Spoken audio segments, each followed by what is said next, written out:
Hello there, Qckslvrslash, and today I have a video in the Tier 10 Japanese cruiser the Zao, playing alongside DG Pitbull and Galrock, who have brought a Minotaur and Midway, respectively. And it's always kind of nice to play alongside a CV, because at least you're able to talk to them. You know, if you see planes coming your way from the enemy CV, you can go, hey, you know, I've got planes on route, and they're like, yep, fighters coming your way. There's that kind of feedback loop that feels nice, and you know what they're trying to do at the moment. Whereas when you wind up in a battle with just a random CV, you never know if they're going to show up and protect you or what. And you can see I don't even have defensive AA mounted. I've stuck to Hydro, and in fact this build has next to no A modification at all. And I was okay with that because I know Galrock, I know how he is as a CV player, and despite the fact that we knew we'd run into an enemy CV, I trusted that I wouldn't be getting dropped on and picked on continuously, which can happen in the Zao, almost forcing you to take a lot of those AA mods just to give yourself a chance to shoot down some enemy CV planes. And realistically, any tier 10 cruiser, if you go full AA build, you can contest tier 10 CVs. So off the bat, I'm heading over towards C. Pitbull has decided he's going to contest B. And B is a very good place for the Minotaur, and in this case, Pitbull is a full AA minnow, which means he has a ridiculous AA range. If he can get to the middle of the map, he makes it very hard for that enemy CV to get across the mid-map. On my way over to A, obviously the enemies are already in there. You can see an enemy Minnow, Missouri, Alsace coming that way, and it looks like the support I'm going to have is that of a Shima. That said, like I said, Galrock's confident CV, he's going straight for one of the more dangerous potential targets, their Minnow, and he plays a very healthy beatdown, but the Minnow survives. And that's unfortunate because those British cruisers have that amazing heal, and you can watch as that health just chunks back onto that Minotaur. But at the very minimum, he's hurting. He's not going to be able to be as aggressive. And what's interesting is, I think he's actually a radar Minotaur, because I do not recall at any point seeing him smoke. So as our allied Shima closes in on that enemy one, gives me a few seconds to react, and you can see things have started out badly for us. Already down 2 destroyers, one detonating, the other falling to their hack. It's not a great start. But with that allied Shima pushing up, see the torps nice and early, I'm easily able to steer clear of them, and I do lay some hurt on this enemy Shimakaze. Now you can see here, my guns are, well, one is loaded, but I'm really waiting for him to turn, because once, you know, the ship turns and locks onto that heading, that couple seconds of steady, it allows you to focus in. Now we don't kill it, but we do put some good damage on it. I do 10 grand myself. I think our Shima got another couple thousand, basically knocking him below half health, and that forces him to play a little more cautious. Now I way overlead this Minnow there, and really he is one of the targets I want to get rid of first. These two battleships, they can shoot me, but they don't have the reload to really chase me down. You know, I've got to pay attention to when they're firing, and if I do that, I'm more or less able to just WASD my way around their shells. Will I eat some hits? Probably, but this Minnow, just because of the spray of shells, really has the potential to do a lot more. And I light a fire there, right away the Minotaur puts it out. So I'm kind of going, okay, I've got a chance here. Unfortunately, he proves a tricky target to hit. I keep just overleading him little bits here and there, and I don't manage to get another fire. Meanwhile, the Shima gets respotted, Missouri's pushing out, and the Alsace is turned around. And I'm really happy that Alsace is turned around, and I think he does it figuring between a Minnow, Shima, and Missouri, they've got this flank, but I'm not giving it to them that easy. I may be only one ship over here, the Shimakaze is still kind of hanging about, but I want to hurt them. And Pitbull was able to go into B completely uncontested, None of the enemy ships went there. They really can see quite a heavy force today, the rest having gone come over here to see. You know, free cap is a free cap. And Pipple's getting himself in the middle. He wants to be able to contest this Shima, but he is also laying some torps in the direction of the Alsace. And you can see Galrock moving in with those torp bombers, but Pipple's like, no, I've got him. And just whole volley of torpedoes into a completely unsuspecting Alsace, ends him, and it frees Galrock's torpedo bombers up to come do whatever he wants. And it was at this point that I lit the Missouri on fire and he put it out. So I lit another fire and it's like, yep, his damage control is used. Go ahead, Galrock, you're gonna get floods. Unfortunately, despite doing 40k there and landing a number of torpedoes, never manages to get the flood. So it's just the fire chunking away at his health, so it's going to be up to my guns and my fire to remove another ship from the enemy team. And slowly try to claw back, what was a very bad start for us. And you can see, we've lost 5 ships to their 3. We're going to even it up to 4, but they've got a 260 point lead on us simply because of the caps they've managed to take. The Missouri goes dark, but I had 2 fires on her, so she perishes. You can see in the meantime, Pipple did finish off that Shimakaze, or combination of him and the Shima. I didn't exactly see who got the kill, but the Shima's gone. So things are a little better now. I'm going to get C. We've got B. And really, that's a start at least. And it's here we're trying to figure out what we do. And I decide I'm going to go south. I'm going to try to get the flank, deal with this minnow. Hopefully put myself in a position to shoot that other one. Pipple's like, okay, I'm going to just turn around. I'm going to get back into B and contest. And this can actually work quite well. Because if Pipple can lock that minnow bow in into a stalemate, it's going to be Citadel City for me. Conversely, if the minnow tries to go bow into me, Pipple's going to have his side. But that's a different target. Right now, I've just got this one in the south, and you can see just trying to get all my guns onto it. I could go dark and try to stealth capture, but I'm not too worried about it. The Shima and Pipple both inside the cap with me, so even if I eat a shell here, which I do, ultimately we will get this capture point. Meanwhile, that enemy Minotaur, well, he's managed to sneak in to Bravo. So I know I've got this one in the south, no problem. He's not going to be able to work me down, and as long as he's shooting, he won't go dark. And that's really, I'd say, his downfall. He should have tried to have gone dark. The Minotaur has a great heal. Use it.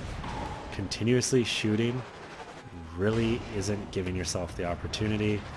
And I got lucky there. The first fire went out, 1 shell hits in the next volley, and it's another fire.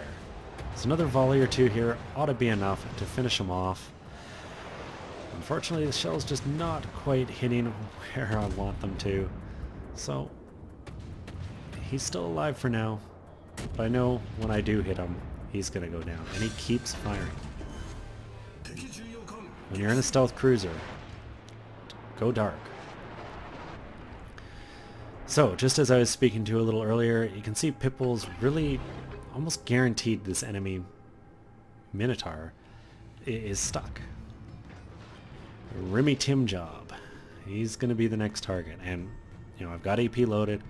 I'm on comms with Pipple just going, hey, if you can just hold him up there, I'm about to have shots into his broadside. And pretty much the second I feel I can clear the island, or mostly clear it, I take the shot, but their minnow has already started moving. Here comes all the torpedoes from the 2 of them, and that finishes their Shimmel off. A little unfortunate, but their minnow is side on, and 3 sits there. You can see how quickly I'm able to remove a huge chunk of that ship's health. Unfortunately, by the time I've reloaded, he's already turning in, and I didn't quite aim right. He swung his stern just far enough away that my shells bit into the water rather than his hull. However, in deciding to go bow into me, he's giving Pipple free reign to just do damage, and you can just watch the health disappear. And all Pitbull's doing is staying battle in. He doesn't care that he's only got 2 guns firing. That's one of those things you have to keep in mind all the time in the Minotaur, is you don't have to use all your guns to do damage. You know, perfectly bow in, you have a chance at deflecting a lot of damage, particularly against things like close-in Des Moines or another minnow. Don't turn and give up your side just to get more guns on target, and that's generally all cruisers. Either way, just like this, we've managed to claw back at least to equal number of kills. Now the enemy team does have 2 destroyers, but I don't consider that as big an advantage because there's carriers involved, so they don't have that guaranteed stealth. And Pitbull has to be aggressive here.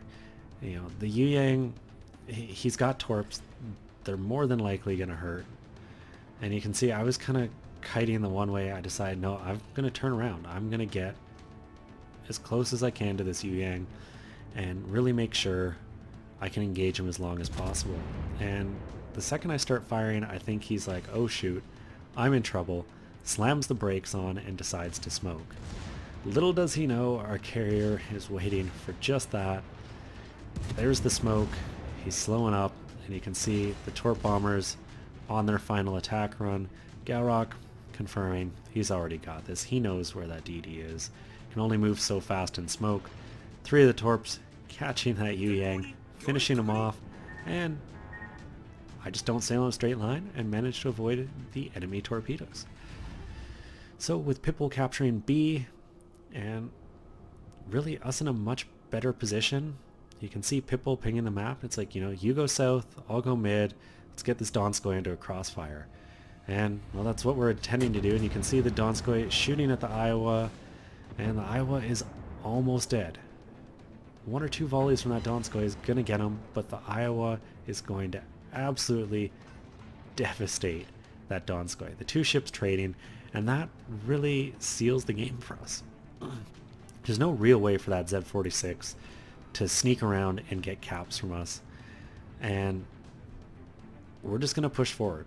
We're going to find their hack, find their Z, and just take control of this. And right now, myself and Galrock, we're at 2 kills apiece, Pitbull's at 3. And we're kind of like, hey, wouldn't it be fun if we can finish out 3 kills apiece? With me heading south, I have a chance at this hack if he's somewhere where he was last spotted. Pitbull's heading north to try to find the Z-46. And we're just going to Y out, try to really trap them in. And you know, you can see Galrock using those torp bombers, just looking around for where that destroyer might be. Does a great job protecting me against the bulk of those torpedo bombers, only the one getting a drop, and it's pretty easy to dodge 1 set of torp bombers when you're in a cruiser.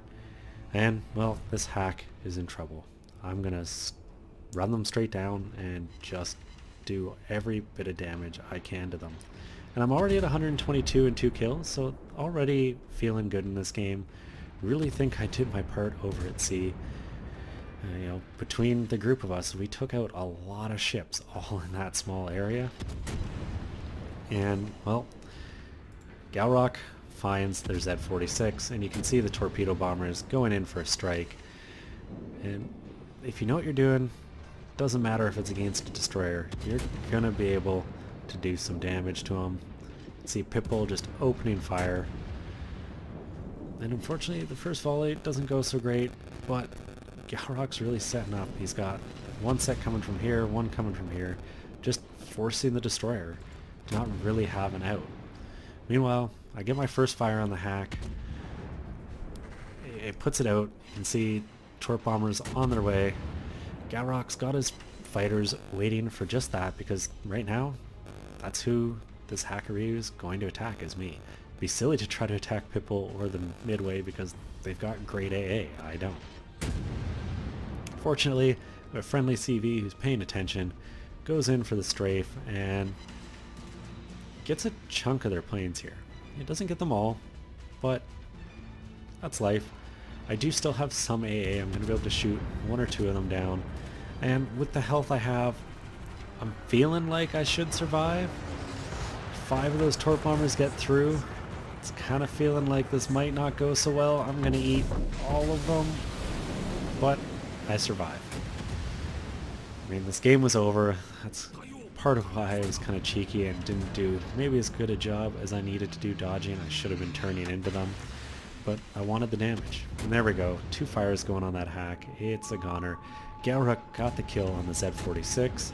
So if I can finish this one off, that's 3 kills for each of us in our div. A great result, and you can see only one other ship on our team had kills, and he had 3 as well. And I say it all the time, as long as you're alive, you have a chance to make a difference, and you can still win. Maybe I'm overly optimistic, but in random battles, why not? Just try to get the win. Same with ranked. What's the worst that could happen? You lose? Well, if you think you're already losing, then nothing's changed. But you do have opportunities to turn games around, even if you start out down. We were down like 5 ships to 1 to start it out, down 2 caps. But persistence paid off. This one, 175,000 damage, 3 kills, just like everyone in the division. I got Dreadnought and Confederate, and, you know, just pushed around that one flank. Pitbull set up in the middle of the map and really held that cap, and Galrock just worked targets down. What made this game particularly effective was we were talking to one another. Now, I know in my video you can't see that, but every time we were just talking about the targets we were shooting, you know, if they were side on to someone else, or like that Yu Yang going in the smoke, you know, telling Galrock, hey, he's smoking up, he's slamming the brakes on, all yours. That's how you win games as a group. That's why divisions can be so powerful. And when you look at where our division is on the team, it makes sense. I mean, the 4 ships that all had 3 kills, top 4 on the team. Anyways, I hope everyone enjoyed this. If you did, please consider giving it a thumbs up or subscribing to the channel. And as always, I am Qckslvrslash. I'll have another one for you all later.